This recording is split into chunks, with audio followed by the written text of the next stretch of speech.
Hello, and welcome.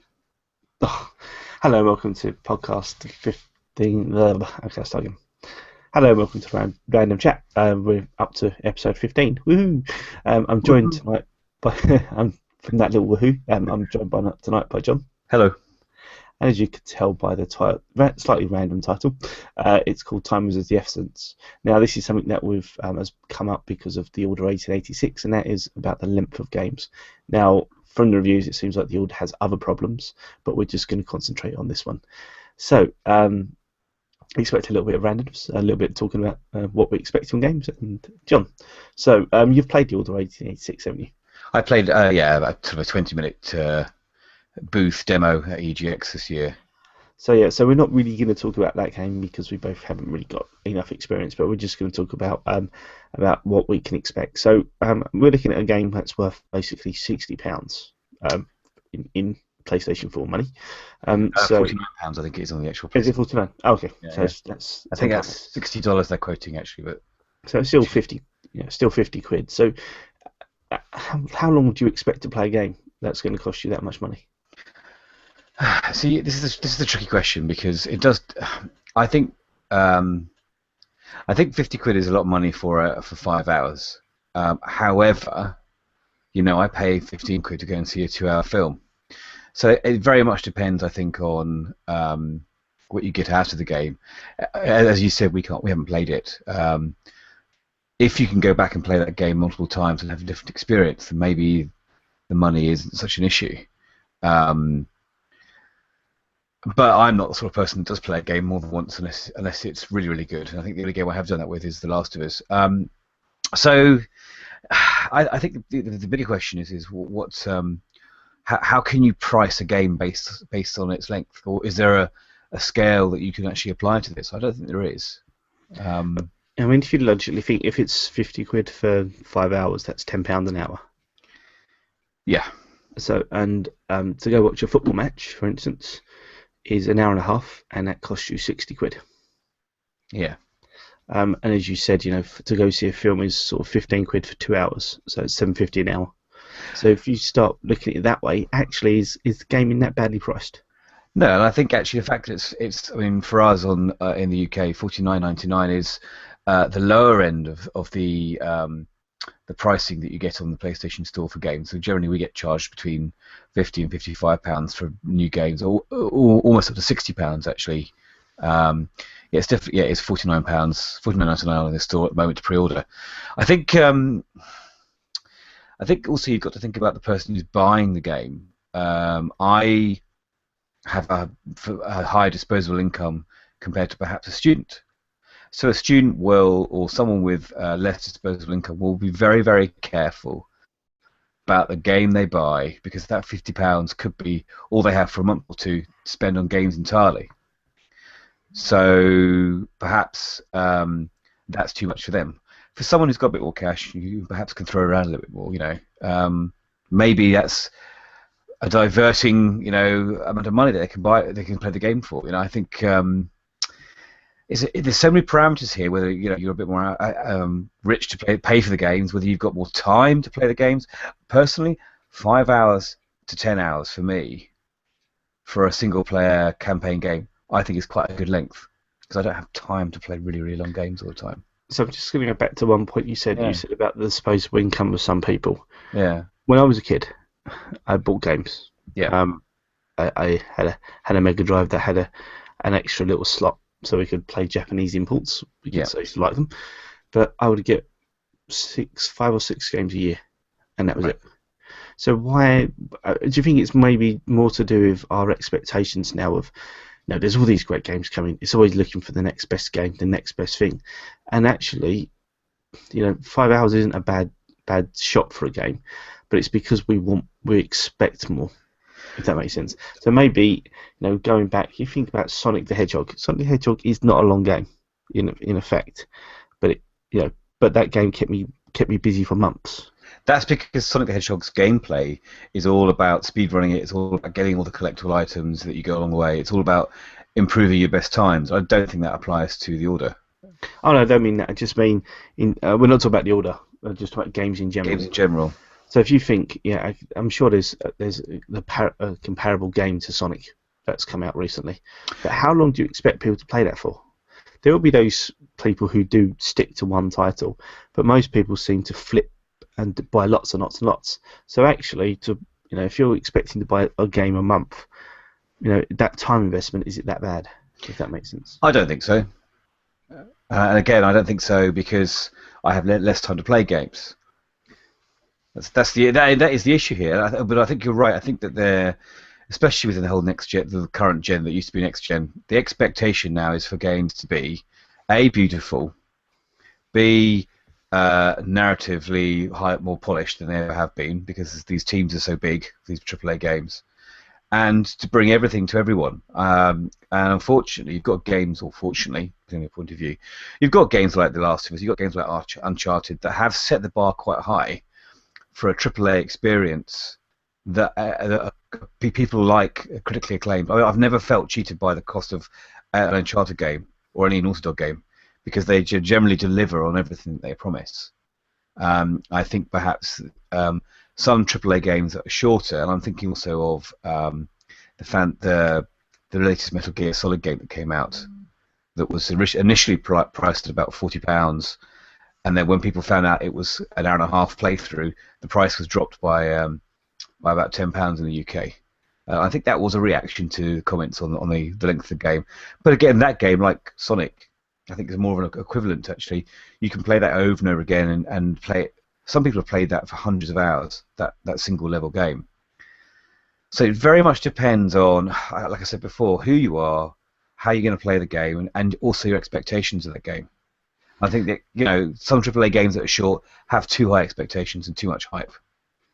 So I'm going to go back to a staple of mine, which is FIFA. Yeah. If you think FIFA, I'm playing the same game over and over again, same level. Really, yeah. All I'm doing is I'm playing the same sport in one field.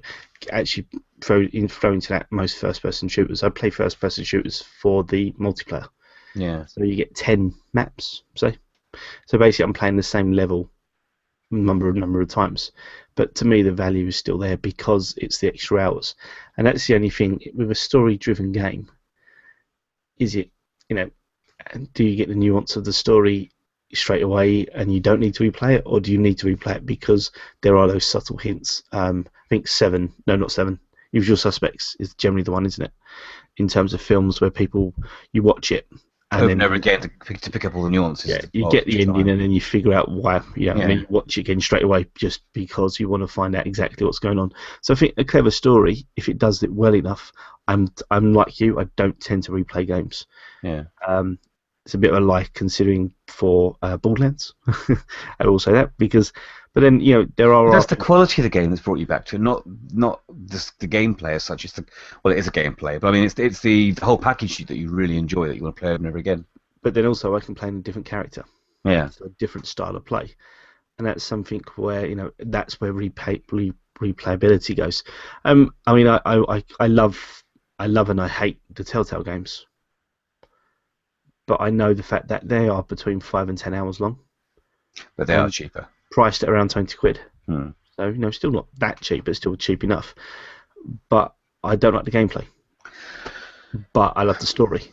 So again, just say the Order 86 did have, and use that as an example, let's just say The Last of Us was 5 hours long. And they cut out some of the stuff. Yeah. Quite a bit of stuff. Would that still be as impactful? I think it would be very hard to tell the story as well. I mean, roughly.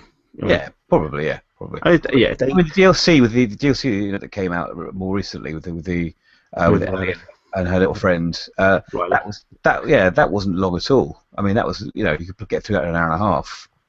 Obviously, it wasn't a full game. Obviously, it wasn't £50. But I played that through at least 3 times now because of just how wonderful the experience of playing the DLC. Yeah. Just say, for instance, you took out the clickers from Last of Us. And just had the humans. And you could... no, like, just a click of... I mean, you still have the rest of the dead things, the zombie things, but you took out the waiting around for a clicker to walk past. Right. That would have shaved about at least 3 hours off of my playtime. So basically, if you made the game on rails like Call of Duty and you were Oh forced no, to no, no, become no, no, adults no. I mean, quickly. just take away the one thing where the stealth action, the Yeah. stealth part. But that, and sorry, I'm just leading on some point. It's one thing that some games do is they artificially inflate themselves in time by adding in different sort of things like fetch quests, or again the clickers are up. The tension was great with the clickers, Yeah. but if they took that away, the game would be a lot shorter, wouldn't it? Yeah, and probably less affecting, less tense as Yeah. well. Yeah. But again, that's the thing, and that was a good use of stealthy stuff. But there are times where you just feel you're just doing it just because the game wants to increase its playtime. Let's flip it on the side then, and I am still playing Alien Isolation because that kind of stretches the replayability. I mean, I'll never play it through twice because it's taking so blinking long to complete. But that game is the extreme end of tension, where you are literally sitting in a cupboard for literally 5 to 7 minutes. You see my videos, you see how you sit. Is that being stretched to fill the game to make it more value for money, or are the developers trying to add the appropriate tension that you'd have in that situation in those films?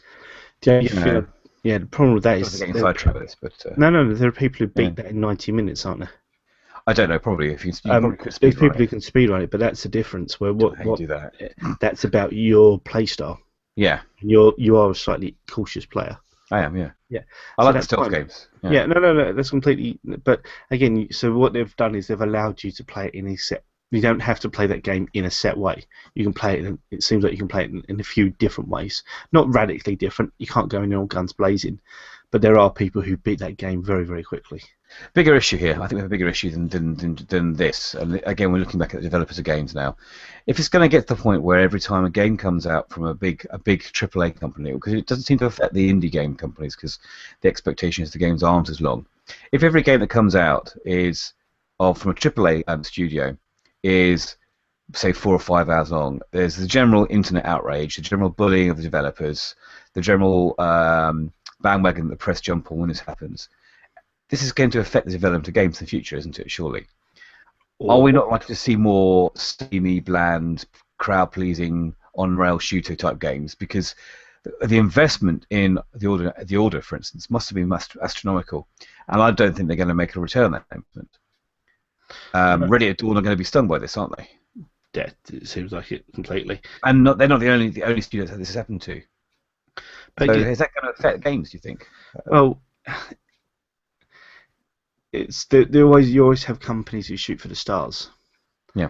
But again, it's a bit like movies where yes, you've got the indie, you've got the big blockbuster stuff, but the problem with games is it's finding that ground in between.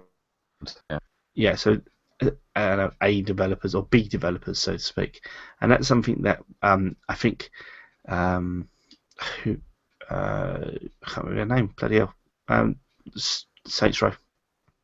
Deep Silver. Deep Silver. Volition. They did quite well because they know what you're going to get. Okay, it's reused assets. Okay, it's a little bit cheap and cheerful, but that's good. It's fun. That's not a problem. You're not looking for an amazing score, and even though it has got a pretty good soundtrack, but you're not looking for a story that's going to knock your socks off. You just have fun. And I think that's the thing where not everything can be, even with films, not everything can be Schindler's List. It's that simple. Because it has them, because not every writer is that good. The problem is, and I think this is the bigger problem, is the marketing. Yeah, the hype. If you sell the game as being, Uncharted or Halo or whatever, you have to deliver. And the problem sometimes is, I'm a big Dead or Alive fan. I know exactly what I get with Dead or Alive. It's a bit smutty, it's a bit stupid, but the combat is great. But the fighting mechanic is a very, very unique one for that game, and I love that. But right level of challenge for you, but it's too hard for me. So I don't know what I'm going to get. I absolutely know what I'm going to get, and I love it. And the same thing again with sports games. People moan about sports games being similar. I know what I'm getting. I'm not paying for the best commentary in the world. I'm not paying for the best story. I'm playing for the sport, and that's something I think that Call of Duty start. I think I'm gonna blame Call of Duty actually because of the trailers they do for the single player, because everything was big explosions and everything's over the top, and they've got that. That does pretty much describe the single player campaign of Call of Duty, though. Yeah, Oh yeah, but That's it's what you're also going to get. yeah, that score, the power score, and all the rest of it. You know, the big orchestral music and everything's blown out of proportion.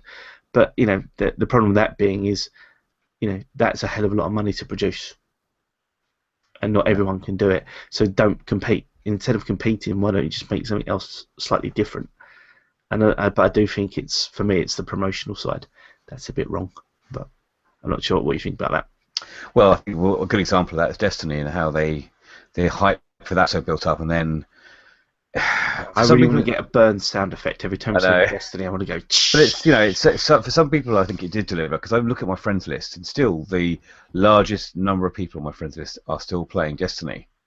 I obviously am not. I've stopped a while ago, but for me that's for some people that did hit that balance, I think.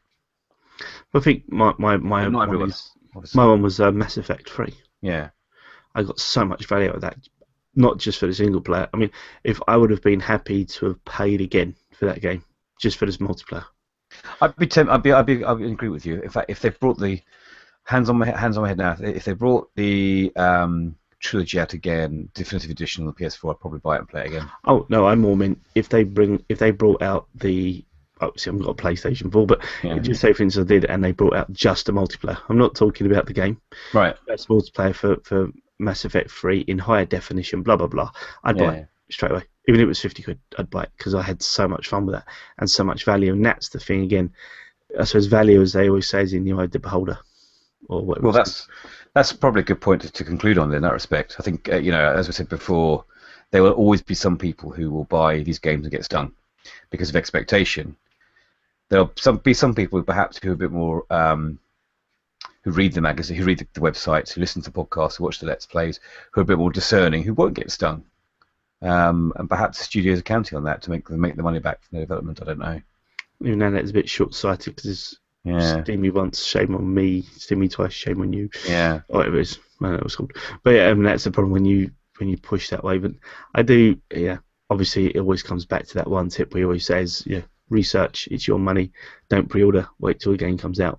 And that's, in some ways, early reviews are a pain in the arse, but there are certain things about early reviews where you're thinking, okay, why is this game not gone for an early review? A.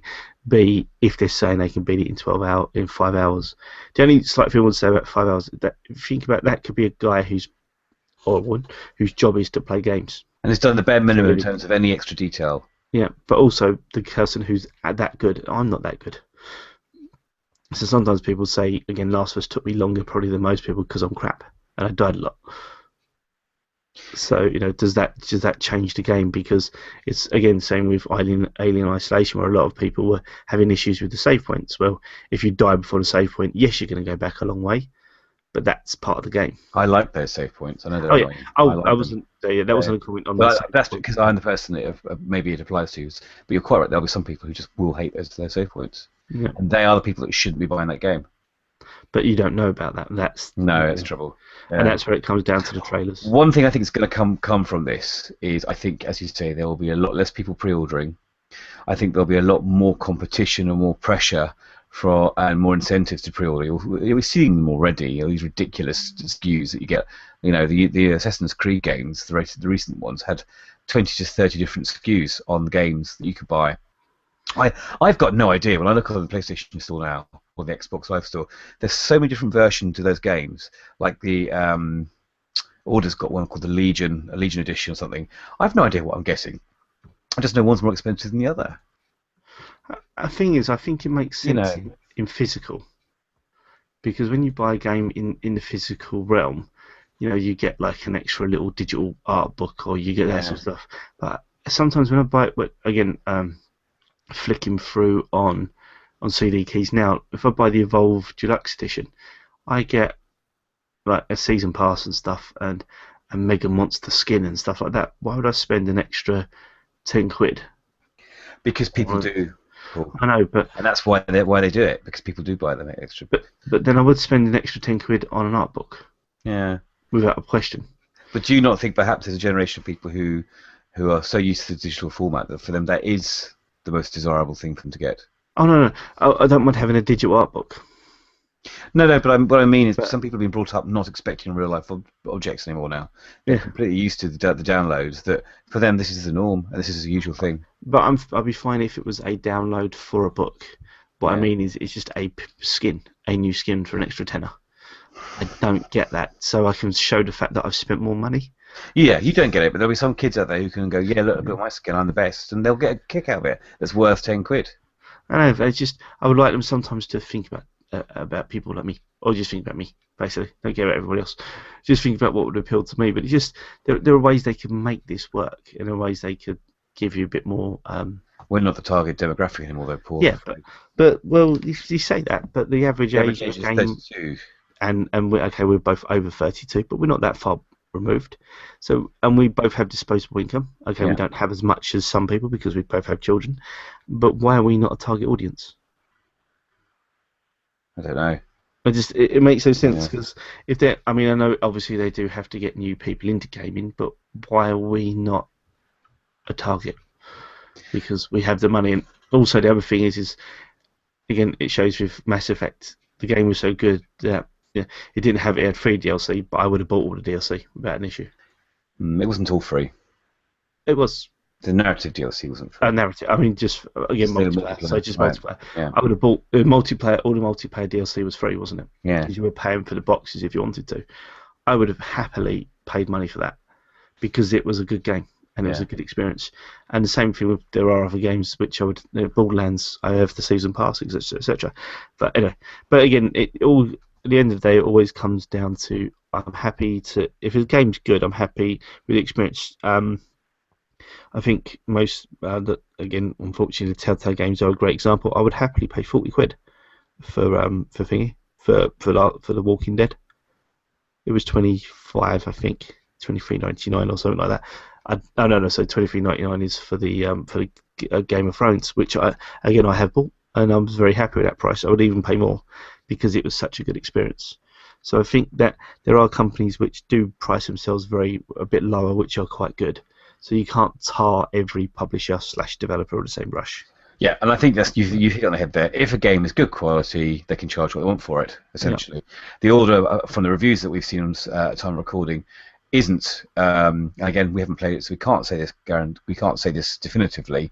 But from what I've seen in general, the issue here with that game is not the length; it's with the quality of the game itself, and that will have a bearing on the length of the game and the price anyway.